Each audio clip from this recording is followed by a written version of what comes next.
A lot has happened within the first 300 days that I survived in Minecraft Hardcore 1 block. In these 100 days, I topped that again and conjured up some things again. Well, have fun. Friends of the sun, here we are again. It was the 301 day, and the first thing I did was greet my villagers by ripping them off. But then I immediately went to work and created a little space in the middle because I would need it. I had the brilliant idea of building a sand tuber, so I prepared everything, and then I destroyed the portal frames on 2 sides with the mighty red mushrooms. It looks a bit strange now, but I had to do it. Then construction of the structure could begin. Luckily for me, I didn't even have to build a chunk loader for it because the end portal is inside my spawn chunks, so I was able to avoid that. I placed the sand and turned the construction on, and it worked right away. Now, I just had to briefly build the collection point at the end, which isn't anything major. With that, the construction of the farm was actually finished, and I tested it for about 5 minutes, which brought me all the sand. Yes, that was a lot, and I think the sand duper will be a real game changer. Immediately afterwards, it was time for the next block, namely gravel. I also stood for about 5 minutes AFK and got about. The sand and gravel then got their own storage space. I now had enough sweet berries, so I tamed the fox that had probably been trapped here for ages. His new job was now to oversee the cocoa bean farm. Next, I went into the nether and tried to repair or optimize the iron farm to the best of my ability. I then ran out of hoppers, so I crafted a few more and completed the construction. It still wasn't perfect, but it was definitely better than before.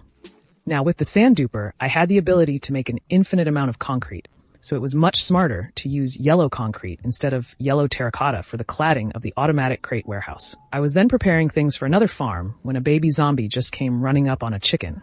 But at that exact moment, it became daylight and it started to burn. I knew how rare this was, so I tried my best to keep him alive, but unfortunately, I couldn't. Well, I prepared the items for the next farm, then looked for a suitable place and the building could begin.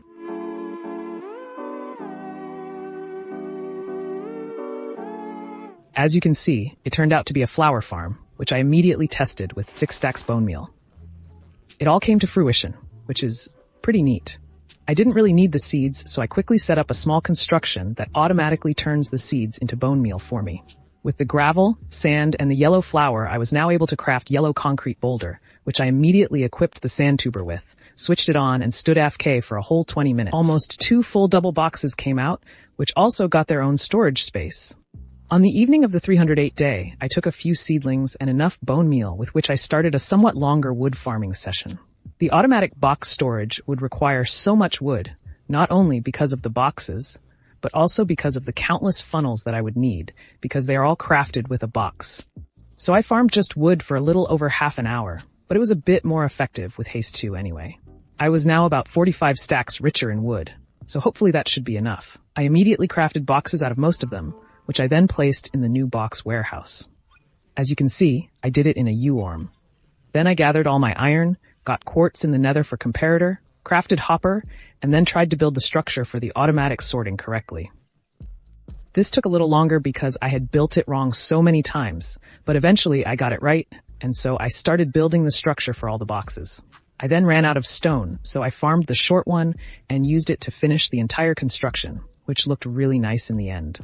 For the filter, I chose pink concrete powder, so I let the dubing machine farm it for about 15 minutes. Then the tying started, during which I destroyed entire 5 anvils.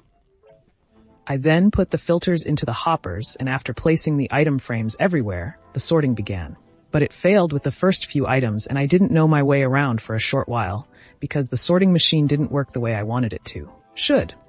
The problem then was that there were too many filters inside. Now I put in less, but no matter what item, there always have to be 13 of them chilling in the funnel, which might not be too cool for somewhat rarer items.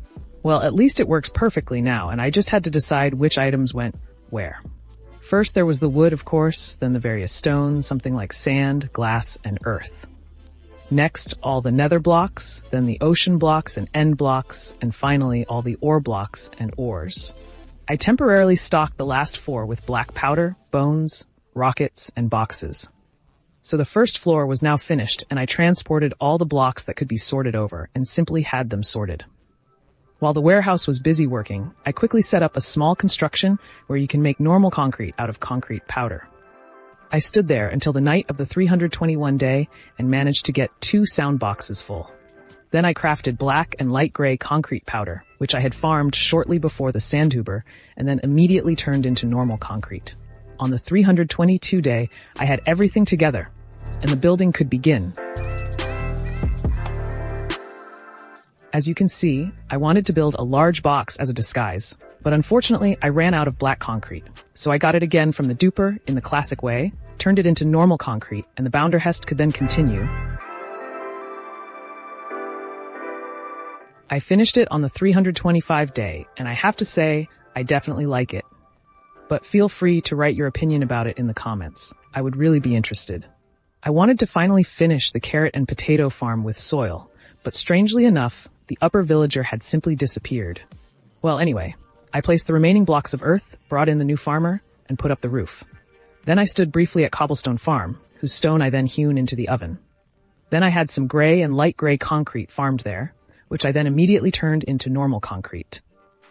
I also did this briefly with red and orange concrete, and so I had everything together for the next construction project. The oven space was a bit small and not automatic, so I wanted to build a super smelter and of course a matching fairing, which I did straight away.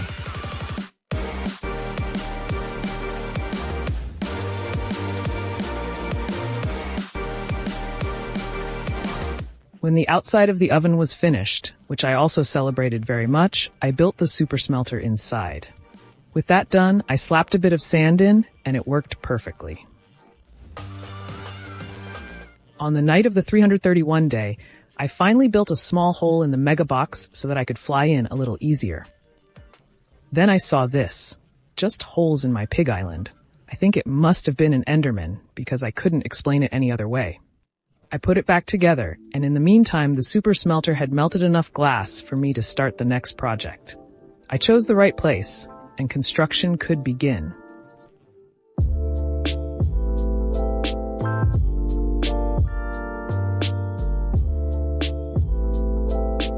Yes, as you can see, it was a very large glass ball that was supposed to be my giant aquarium.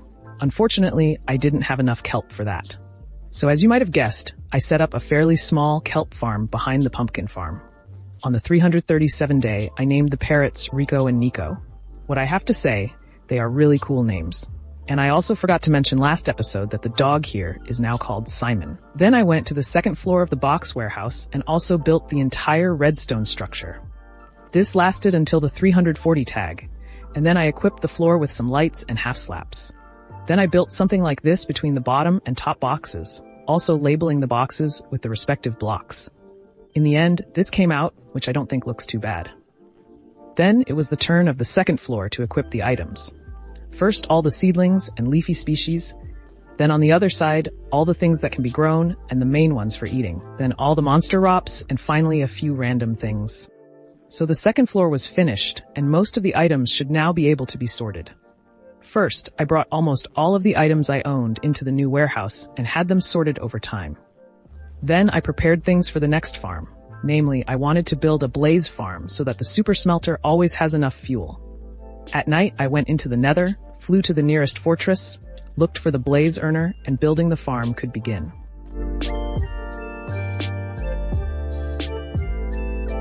I'm telling you, it was a real pain in the ass, and I was really happy to be done. I stood there for a little over 5 minutes, which gave me over 4 stacks of blaze rods. I immediately equipped the super smelter with this, which was now able to melt glass for me again. I then set up a little structure where I wanted to farm kelp, when I realized that my helmet didn't even have Respiration 3. So I got a villager, and after a short time, even got the right book. I then bought 2 of them, said goodbye to the villager, made a Respiration 3 book, and put it on my helmet. Immediately afterwards, I also put Soul Speed 3 on the shoes, so I think my armor was now almost perfect. Then I got a few stacks of kelp and started dividing the huge aquarium into 2. Then I started placing the water and using kelp to make any blocks that were underwater into water source blocks. I finished it on the 353 day and went straight on to the second half. It took a while, but afterwards I made very creative name tags and brought all the fish that I had collected so far into the giant aquarium, where a total of 19 fish could be found in the end. My goal is definitely to house 100 fish there.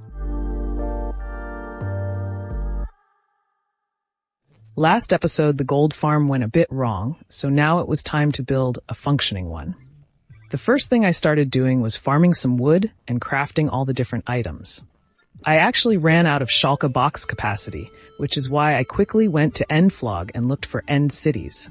The first end city was probably the smallest end city I've ever seen, so I flew to the next one, which was also small. But thank God the third one was a little bigger and even had an end ship with it.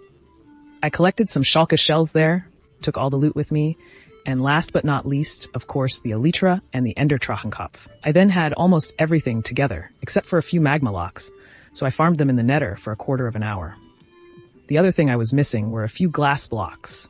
So I had the duping machine farm sand for me for 5 minutes, put it in a super smelter, and since I wanted the glass blocks all in blue, I had something left for a moment via 10 stacks bomb wheel at the flower farm. With the blue flowers, I crafted enough blue glass, and I was ready for the gold farm. Just look at how many Schalke oxen and items I had to prepare for this. Well, anyway, on the nether ceiling, I built myself way up, and I started building the gold farm.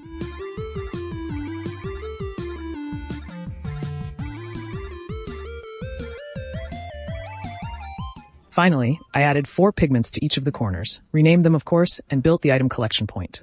Then I only stood AFK for 5 minutes, which meant I got a lot of level and just under 13 gold blocks. So now I not only had an extremely good gold arm, but also an extremely good XP arm.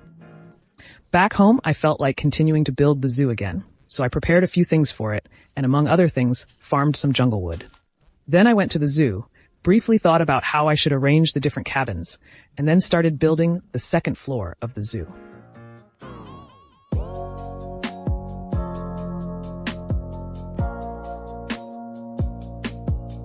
As you can see, 6 more were added, and I simply expanded the one for the squid a little. Then it was the turn of the animals, and the first thing I did was get a horse that went into the cabin on the far left. Next up was the panda, which I was lucky enough to have one of. Logically, it went into the cabin with the bamboo. The next contestant was a parrot, who now gets to chill over the creeper forever. For the other cabins, I didn't have the mob or the born egg, so I built the small structure in the one block again and hoped for the respective mobs.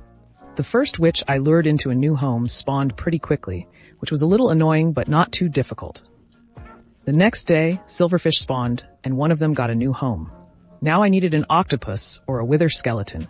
In vain, I dismantled the worm block until the night of the 376th day and cracked the 28 zero blocks in the process. Of course, I immediately took the items I gained from this to my warehouse and had them sorted. Friends, now I had another brilliant idea and a huge project. To do this, I first built myself all the way down in the middle, and it was really at the bottom because you can't put a block under it anymore.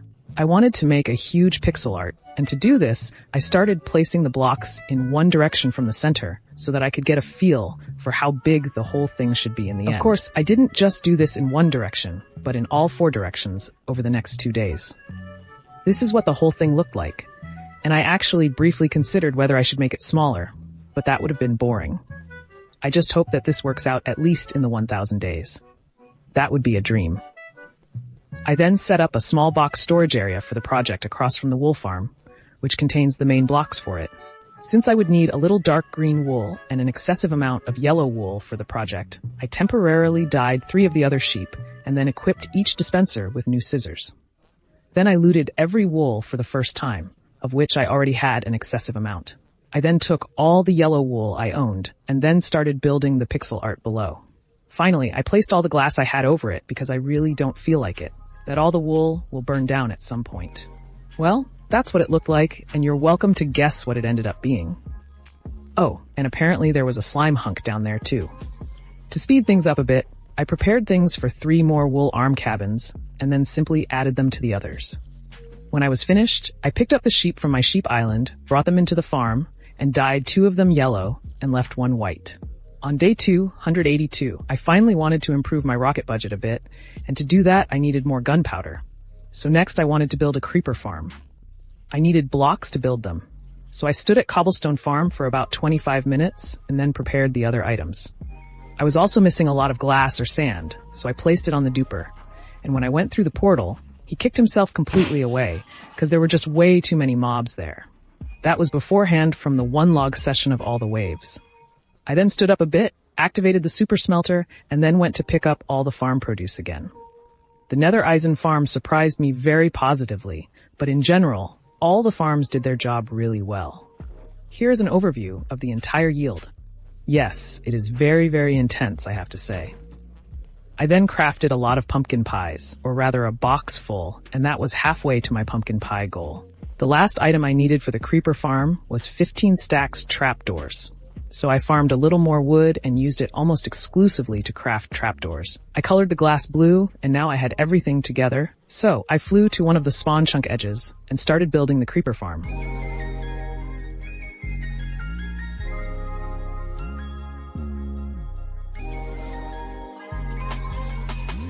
When I was finished, all I had to do was put a bucket of water in each dispenser, and the farm was functional. To test it, I stood on K for a little over 5 minutes and got about 5 stacks. So the farm was also a complete success. On the 391 day, I started to tidy up the box storage and build a separate area for the items that couldn't be sorted. I tried to keep it as simple as possible, and I also rebuilt a little on the other side where the remaining items go, and on the top where you have to put the items in for sorting. Next up was the middle of the camp. I built a small elevation in there to make it a little more comfortable to take something from the top box. Then suddenly a baby zombie just spawned on a chicken again. So of course I temporarily locked it up and named it Wither Skeleton. I then wanted to build another animal island, so I quickly dismantled some stone, looked for a suitable place, and the building could begin.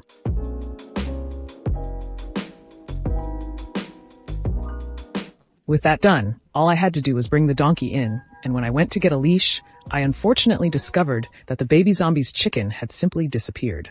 Well, the donkey then went to his new home, and the next animal island was finished.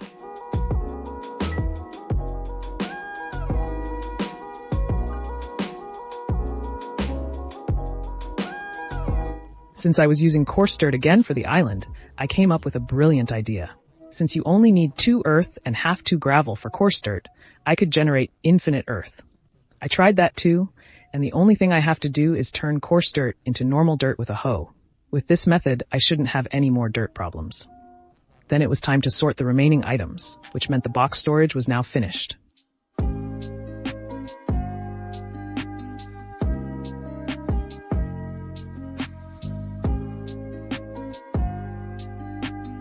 Next, I went into the nether to the nether fortress and lured a wither skeleton to my nether base, before which it was unfortunately killed by a piglin, so I got another one, which I then brought through the portal into the overworld. Then all I had to do was take it to the zoo, and the second row was completed, except for the octopus. At least that's what I thought, since the silverfish wasn't there anymore, but it didn't take me too long to find out where he was. Well, it was stupid. I then wanted to find out which farm was better for the super smelter, the Blaze or the Wither Skeleton farm. I started with the Blaze farm, and in 5 minutes I got 87 blaze rods, which corresponds to a burning power of 1044. Next, I stood at the Wither Skeleton farm for 5 minutes and got 365 coal, which corresponds to a burning power of almost 3000. I think the winner was clear, and I also got 20 males and an excessive amount of bones. So with the new fuel, I was able to melt new glass again. Then I went to the warning block one last time and stood there until the night of the 399 day, cracking the 29 blocks. On 400 day, I activated the sand upper again, but instead of just standing AFK and letting the sand farm for me, I respawned the Ender Dragon and fought it. After a short fight, I finished it off with a bow and arrow, picked up all the sand, and fired up the Super Melta. I used the glass to build over the pixel RT that I had started, and then the 400 tag came to an end. That was it. I survived 400 days in Minecraft Hardcore 1 block without dying.